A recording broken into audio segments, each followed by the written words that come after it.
నమస్తే, welcome to 1 TV special story. రాజకీయాలంటే వ్యాపారం కాదు, అది ప్రజల కోసం చేసే ప్రత్యేకమైన పవిత్రమైన తపస్సు. అది సేవా దృక్పథం ఉన్న వారికి మాత్రమే దాని విలువ తెలుస్తోంది.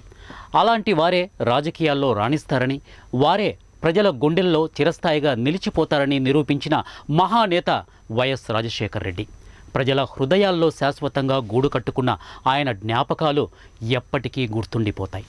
ప్రజానాడి తెలిసి, రాజకీయాల విలువ తెలిసి, ప్రజాస్వామ్యానికి ఉన్న విలువలను చివరి వరకు తూచా తప్పకుండా పాటించిన జన హృదయ నేత దివంగత ముఖ్యమంత్రి డాక్టర్ వైఎస్ రాజశేఖర్ రెడ్డి వర్ధంతి సందర్భంగా ఓ ప్రత్యేక కథనం. వేకువ దీపంతో ఈ లోకం మేలుకొని, ఒక దేవుడి రూపంతో తన దీవెనలందుకొని, ముసి ముసి నవ్వుల విరిసిన పువ్వుల పల్లె జల్లు మంది, ఆ వెలసిన దేవుడి ముంగిట నిలబడి తలలు వంచుకుంది. ప్రజల జీవిత విధానాలను ప్రభావితం చేసిన జననేత రాజశేఖర్ రెడ్డికి అప్పటికే కాదు, ఇప్పుడు ఎప్పుడు ప్రజల నీరాజనాలు పలుకుతూనే ఉంటారు. ఆయన పాలనలో ప్రజలకు రోటీ, కపడా ఔర్ మఖాన్ అనే పదాలకు సరైన అర్థాన్ని చెప్పడమే కాదు, వాటిని ఆచరించి వాటి ఫలాలను ప్రజలకు అందించారనేది జగమెరిగిన నగ్న సత్యం. ప్రజల ఆకలి తెలిసిన నేతగా, వారి అవసరాలకు అనుగుణంగా శాసనాలు చేసిన సీఎంగా ప్రజల నుంచి ఇప్పటికే ప్రశంసలు వెల్లువెత్తుతూనే ఉన్నాయి. పరిపాలనంటే ఇలాగే ఉండాలి అని చేసి చూపించిన రాజశేఖరుడు భావితర రాజకీయాలకు మార్గదర్శకం అయ్యారనేది వాస్తవం. పరిపాలనపై పట్టు సాధించిన మేటి నేతగా ప్రజల్లో ఈ స్థాయిలో అంత ఎత్తున నిలిచిపోవడానికి కారణాలేంటి? ఉమ్మడి ఏపీ సీఎంగా ప్రజలకు ఆయన అందించిన సుపరిపాలన లక్షణాలేంటి, లక్ష్యాలేంటి? ఈ ప్రశ్నలకు సమాధానాలను వెతుక్కుంటున్న ఈనాటి దేశ రాజకీయ నేతలకు, అందులోనూ తెలుగు రాష్ట్రాల నేతలకు సమాధానం దొరకని కొన్ని సందేహాలు ఇంకా వెంటాడుతూనే ఉన్నాయి. తెల్ల పంచె కట్టే నీకు మనసు తెల్లనంట, చల్లనైన ఎదలో పొంగే ప్రేమ వెల్లువంట. ఆకలైన వారికి అన్నం పెట్టిన రాజన్న అవసరాల్లో ఉన్న సామాన్యుడి వెన్ను తట్టి ధైర్యం చెప్పారు. నీడలేని వారికి ఇందిరమ్మ ఇళ్లు పేరుతో గూడును కల్పించారు. పిల్లలుండి అనాథలుగా బతుకుతున్న తల్లిదండ్రులకు, ఒంటరైపోయి బతుకు జీవనాన్ని భారంగా లాక్కొస్తున్న పండుటాకులకు అండగా నిలిచి పెన్షన్ పథకాన్ని ప్రవేశపెట్టిన నేత వైఎస్ రాజశేఖర్ రెడ్డి. వ్యాపారంగా మారిపోయిన విద్యను తమ పిల్లలకు అందించుకోలేక దిగాలు పడిపోయిన తల్లిదండ్రులకు ఓదార్పుగా ఫీజు రియంబర్స్మెంట్ పథకాన్ని ప్రవేశపెట్టి బడుగు వర్గాల్లో తెలివైన పిల్లల్ని ఆదుకున్న మహనీయుడిగా ఆయన అభిమానుల ఇప్పటికీ కీర్తిస్తూనే ఉన్నారు. జ్వరం వచ్చినా లేదా మరేదైనా సుస్థి చేసినా ప్రభుత్వ దవాఖానాలకు వెళ్లాలంటేనే భయపడిపోయే సామాన్య ప్రజలకు నేనున్నాను అంటూ భరోసా ఇచ్చి ఉచిత అంబులెన్స్ 108తో పాటు ఆరోగ్యశ్రీని ప్రవేశపెట్టారు. దాంతో సామాన్యుడికి తమ బతుకుపై ఆశలు చిగురించాయి. ఒకే ఒక్క ముఖ్యమంత్రి పరిపాలన చేసింది కేవలం 5 సంవత్సరాల 3 నెలలు మాత్రమే. 1949 జూలై 8న కడప జిల్లా జమ్మలమడుగులో జన్మించిన రాజశేఖర్ రెడ్డికి తల్లిదండ్రులు జయమ్మ, రాజారెడ్డి బళ్ళారిలో పాఠశాల విద్యను పూర్తి చేసుకున్న ఆయన విజయవాడ లయోలా కాలేజీలో చేరారు. 1972లో వైద్య విద్యలో పట్టా పొందారు. అప్పుడే కళాశాల విద్యార్థి సంఘానికి అధ్యక్షునిగా ఎన్నికైన రాజన్నకు రాజకీయాలపై మక్కువ పెరిగింది. 1973లో పులివెందుల్లో ఆయన తండ్రి వైఎస్ రాజారెడ్డి పేరు మీద కట్టించిన ఆసుపత్రిలో వైద్యుడిగా పనిచేశారు. 1983 నుంచి 1985 వరకు, 1998 నుంచి 2000 వరకు కాంగ్రెస్ పార్టీ పిసిసి చీఫ్ గా బాధ్యతలు చేపట్టారు. ఒకే ఒక్కడు ప్రతి గుండె చప్పుడు విన్నాడు. 1978 జనతా పార్టీ ప్రపంచనాన్ని తట్టుకొని విజయం సాధించిన ఆయనకు వెంటనే మంత్రి పదవి కూడా వరించింది. అప్పట్లో కాంగ్రెస్ హయాంలో ముగ్గురు ముఖ్యమంత్రులు మారినా ఆ మూడో మంత్రి మండలిలో స్థానాన్ని సంపాదించారు రాజశేఖర్ రెడ్డి. 1999లో మళ్లీ శాసనసభకు ప్రతిపక్ష నేతగా బాధ్యతలు నిర్వర్తిస్తూనే 2003 ఎన్నికల కోసం పాదయాత్రను నిర్వహించారు. టీడీపీ ప్రభంజనానికి ప్రశ్నార్థకంగా మారిన కాంగ్రెస్ ను రాజశేఖర్ రెడ్డి పాదయాత్రతో మళ్లీ ఉనికిలోకి తీసుకురావడమే కాదు, ఆయన కష్టానికి తగిన ఫలితంగా ముఖ్యమంత్రి సింహాసనాన్నే అధిష్ఠించారు. ఏం చేస్తే ఆ పేదవాడి ముఖాన చిరునవ్వు ఉంటుంది అన్నది అధ్యయనం చేయగలిగాడు ఆ దివంగత నేత ప్రియతమ నాయకుడు రాజశేఖర రెడ్డి గారు. 1978లో తొలిసారిగా పులివెందుల అసెంబ్లీ నియోజకవర్గం నుంచి పోటీ చేసి రాజకీయ రంగప్రవేశం చేసిన రాజశేఖర్ రెడ్డి ఆయన జీవిత కాలంలో మొత్తం 6 సార్లు పులివెందుల నుంచి పోటీ చేసి వరుస విజయాలతో డబుల్ హ్యాట్రిక్ సాధించారు. దాంతోపాటు మరో 4 సార్లు కడప లోక్సభ నియోజకవర్గం నుంచి విజయం సాధించి లోక్సభలో చక్రం తిప్పారు. ఎన్నిసార్లు చెప్పుకున్నా పేదవాడికి కావలసిన అవసరాలే పరిపాలనలో ముఖ్యాంశాలు అనే ప్రధాన కారణాలను ఎత్తి చూపారు.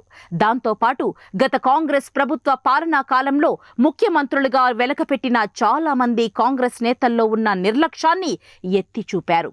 కేవలం ప్రజలను ఓటర్లుగా కాకుండా సంక్షేమానికి పునాదిరాళ్లుగా భావించాలంటూ ఆయన చేసిన ఆదర్శవంతమైన పనులే సందేశాన్నిచ్చాయి. 5 ఏళ్లకోసారి గుర్తుకు వచ్చే ఓటర్లుగా చలామణి చేస్తున్న కాంగ్రెస్ నేతలకు జ్ఞానోదయాన్ని కలిగించారు. ఒకే ఒక్క ముఖ్యమంత్రి పరిపాలన చేసింది కేవలం 5 సంవత్సరాల 3 నెలలు మాత్రమే.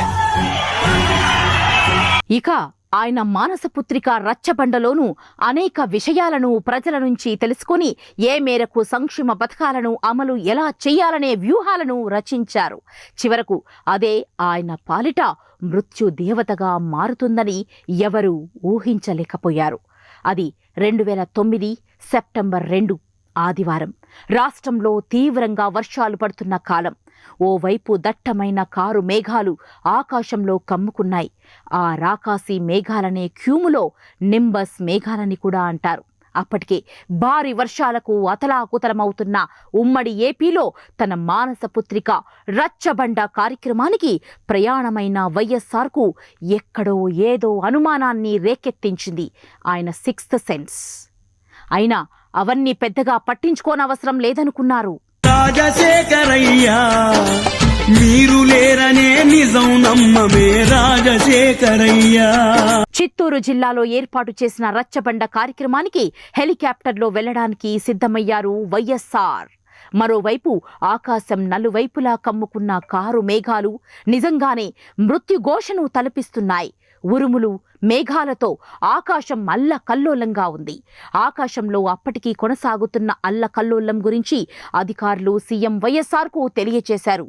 అయినా ఆయన తన నిర్ణయాన్ని మార్చుకోలేదు. దాంతో ఎప్పటిలాగే ఆయన సతీమణి విజయమ్మ చిరునవ్వుతోనే ఆయనకు ఎదురు రావడంతో ఆయన కోసం ఏర్పాటు చేసిన హెలికాప్టర్ వైపు అడుగులు వేశారు. రచ్చబండ పథకం ద్వారా ప్రజల బాధలు తెలుసుకోవడానికి బయలుదేరిన వైఎస్ఆర్కు భారీ వర్షాలతో ప్రాజెక్టులన్నీ నిండి పొంగి పొర్లుతున్నట్లు కనిపించాయి.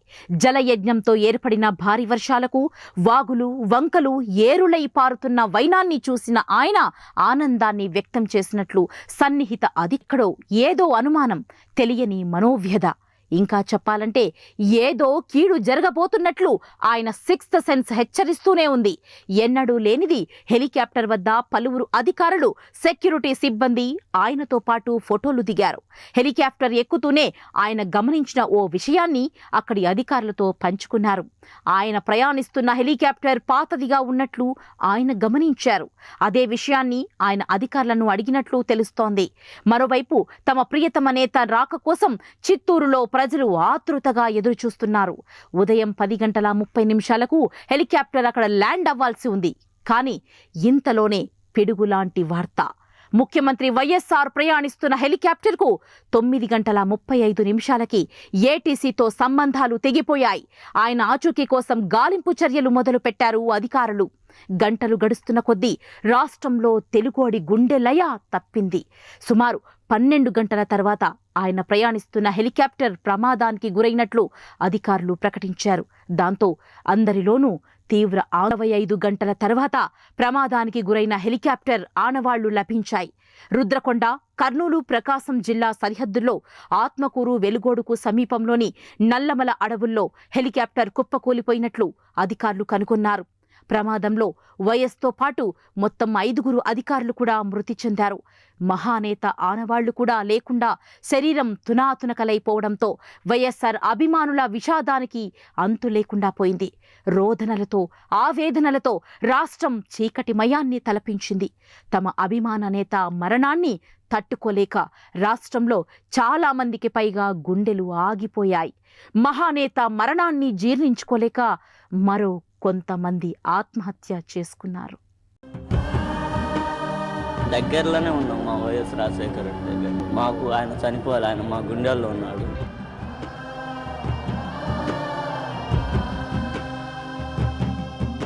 జనం గుండెల్లో వైఎస్ఆర్ మహాప్రస్థానం పేదవాడి మనసుపై ఓ చెరగని సాముద్రికం. వైఎస్ఆర్ అంటే ఏపీలో ఓ బ్రాండ్, రాజన్న అంటే ఒక ఆత్మీయ పలకరింపు, పేదవాడి సంక్షేమ పథకాలకు ఓ పెద్ద దిక్కు. అలాంటి మహానేతను కోల్పోవడంతో జీర్ణించుకోలేని ఆయన అభిమానులు జగన్మోహన్ రెడ్డిలో ఆయనను చూసుకుంటున్నారు. అందుకే ఆయనకు ప్రత్యేక ఏపీలో ముఖ్యమంత్రిని చేసి వైఎస్ఆర్ రుణం తీర్చుకున్నామంటున్నారు ఆయన అభిమానులు. ఎనీహౌ, వైఎస్ఆర్ లేని లోటు ఆ కుటుంబానికే కాదు, తెలుగు రాష్ట్రాలకు ఎప్పటికీ తీరని లోటనేది జగమెరిగిన సత్యం. అందుకే ఆయన ఆత్మకు శాంతి కలగాలని, తెలుగు రాష్ట్రంలో వైఎస్ఆర్ జన్మించాలని ఆయన అభిమానులు కోరుకుంటున్నారు. రాజశేఖర్ రెడ్డి అమర్ రహే అంటూ ఆయన అభిమానులు ఘనంగా నివాళులు అర్పిస్తున్నారు. ఇది ఇవాల్టి 1TV స్పెషల్ స్టోరీ.